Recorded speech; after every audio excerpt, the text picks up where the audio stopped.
వైసీపీకి ఎదురు దెబ్బ తగిలింది. మాజీ మంత్రి బాలినేని శ్రీనివాసరెడ్డి సహా మాజీ ఎమ్మెల్యేలు సామినేని ఉదయభాను, కిలార్ రోశయ్య జనసేనలో చేరారు.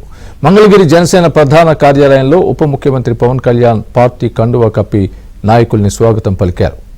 ఈ ముగ్గురితో పాటు పలువురు కీలక వైసీపీ నాయకులు కూడా జనసేనలో చేరారు.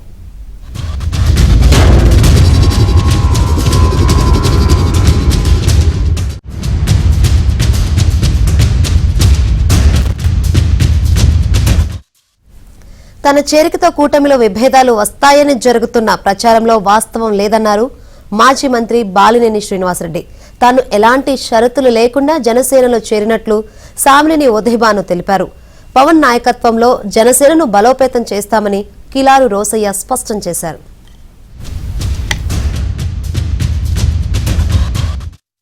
చాలా సంతోషంగా ఉంది. ఈరోజు జనసేన పార్టీలో చేరుతున్న పవన్ కళ్యాణ్ గారి చేతుల మీదుగా ఈరోజు పార్టీ కండువా వేసుకోవడం జరిగింది. ఒంగోలులో బాలినేని శ్రీనివాసరెడ్డి చేరటం వల్ల కూటమి ఏదో ఇదవుతుంది కొన్ని ప్రచారాలు చేస్తూ ఉన్నారు. నేను ఒకటైతే చెప్తా ఉన్నా, అధ్యక్షుడు ఆయన మాట ప్రకారమే నడుచుకుంటాం తప్ప ఎక్కడ కూడా తేడా లేకుండా చేస్తామని చెప్పి కూడా తెలియజేసుకుంటా ఉన్నాం. ఇక్కడ కూడా వివాదం అనేది లేకుండా చేసుకోవడం జరిగింది. ఈ మధ్య కొన్ని చిన్నవి జరుగుతూ ఉన్నాయి. అవన్నీ కూడా సర్దుమణుతాయని కూడా భావిస్తూ ఉన్నా లేకపోయినా పర్వాలా. నాతోటి బాగున్న వాళ్ళు, మా పార్టీలో ఉన్న వాళ్ళు బాగుండాలి అని చెప్పి కోరుకునే వ్యక్తిత్వం ఉంది తప్ప నేను పదవి కోసం ఎప్పుడు కూడా అరుణ్ దాసన్ కళ్యాణ్ గారి నాయకత్వంలో పనిచేస్తానని చెప్పి కూడా తెలియజేస్తాను. మరి వైఎస్ఆర్ పార్టీలో రిజైన్ చేసి జనసేన పార్టీలో చేరడం జరిగింది. తప్పకుండా నేటి నుండి మరి పార్టీ అభివృద్ధి కోసం, ప్రజల సంక్షేమం కోసం ప్రభుత్వం ఇచ్చే అభివృద్ధి కార్యక్రమాలు, సంక్షేమ కార్యక్రమాలని ప్రజల్లో తీసుకెళ్లడానికి నా వంతుని తప్పకుండా కృషి చేస్తానని చెప్పి తెలియజేస్తున్నాను.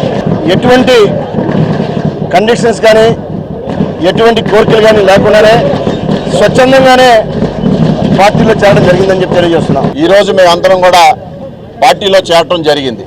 ఈ రాష్ట్రంలో అభివృద్ధికి యువత ముందుకు నడవాలనే ప్రయత్నంలో మేమందరం కూడా భాగస్వాములైనందుకు ఈరోజు సంతోషిస్తూ ఉన్నాం. పవన్ కళ్యాణ్ గారి ఆదేశాల మేరకు పార్టీ యొక్క పటిష్టతకి మేమందరం కూడా కృషి చేస్తామని చెప్పి మేము సంకల్పించి పార్టీని మరింత క్షేత్రస్థాయిలో బలోపేతం చేయడానికి మేమందరం కూడా కంకణం కట్టుకొని ఇక్కడి నుంచి రేపటి నుంచి ఈ రోజు నుంచి కూడా మేము కృషి చేస్తామని చెప్పి సందర్భంగా తెలియజేస్తాం. ఇక్కడ ఉన్న జన సైనికులందరితో కూడా మేము కలిసిమెలిసి అందరితో కూడా మరి పార్టీ పటిష్టతకి కృషి చేస్తామని చెప్పి సందర్భంగా తెలియజేస్తాం. పార్టీ ఆదేశాల మేరకు ఏది పని చేయమంటే ఆ పని చేస్తాం.